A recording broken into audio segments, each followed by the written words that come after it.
It's about the planet of dreams, the planet which been attracting writers, poets, singers for hundreds of years. The need to leave Earth did not feel as pressing a century ago, but that's when the planet began to take the center stage boldly in the science fiction canon. Imagination of human mind even started speculating about life on the planet. But the moment we touched the planet, something became clear. The place was not like which we have assumed. There was no intelligent life for welcoming us. Yes, we are talking about the planet Mars. About 96 million kilometers away from Earth, out there in cold dark space, the brownish red color, Earth's galactic neighbor Mars, has always been attracting scientific attention. The surface material contains iron oxide, which gives its unique color. The planet got half the size of Earth and almost have an equal 24 hours day-night cycle. Sounds good, is not it? But wait, it is a bone-dry, ultra-cold place with only about 1% of Earth's atmospheric pressure, and 95% of that atmosphere is carbon dioxide.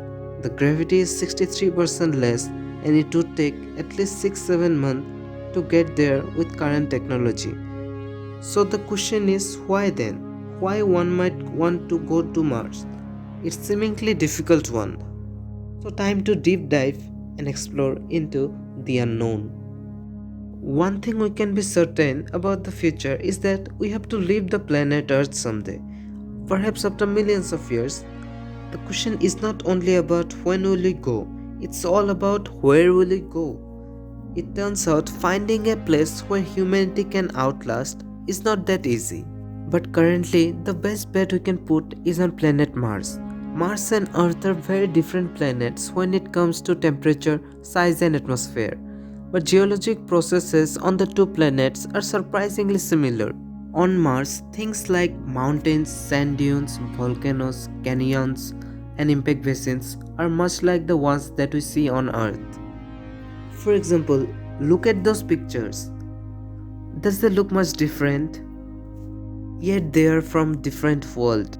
Are not they astonishingly similar to places on Earth? Moreover, both planets have large sustained polar caps which are largely made up of water ice.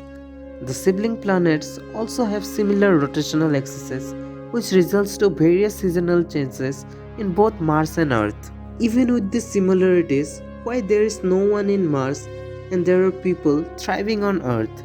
Pretty unfair. However, Mars lacks a key ingredient for life as we know here on Earth, the liquid water. But data suggests that it was not always the case. Mars used to have a thick atmosphere that could maintain a certain atmospheric pressure, which allowed the planet to be a little more warmer and thus a good condition for liquid water to exist.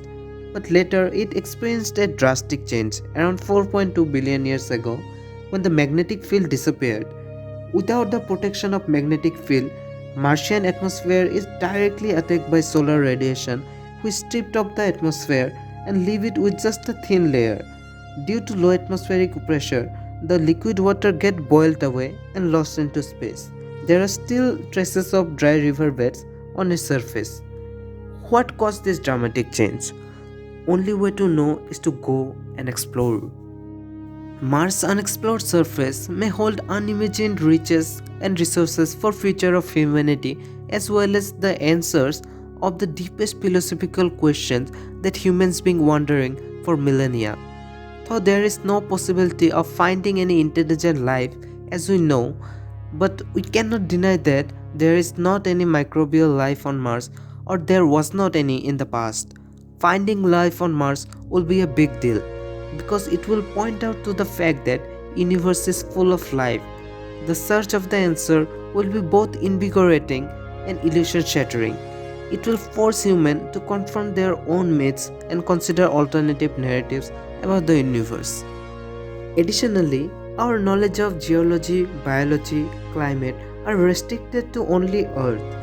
So we are not sure to what extent they are true. So by studying another planet, we are able to broaden our generalities of the sciences and therefore making them much more relevant back here at Earth. We start with flyby missions followed by orbiters, then landers and rovers. At present, the only active rover on the surface is Curiosity and Perseverance on its way to Mars. With Perseverance, scientists hope to carry out first sample return mission from Mars. But all that Mars holds will forever remain beyond our grasp unless and until man and woman walk its rugged landscape. The amount of riches that can be gained by putting human on Mars is not comparable to rovers. Human can surely do more experiments rapidly and efficiently. Therefore, we have placed our hopes and fantasies, wishes and desires on Mars. It has inspired humanity as no other planet in our solar system. Exploring Mars will satisfy our thirst for knowledge and improve our understanding of ourselves and our place in the universe.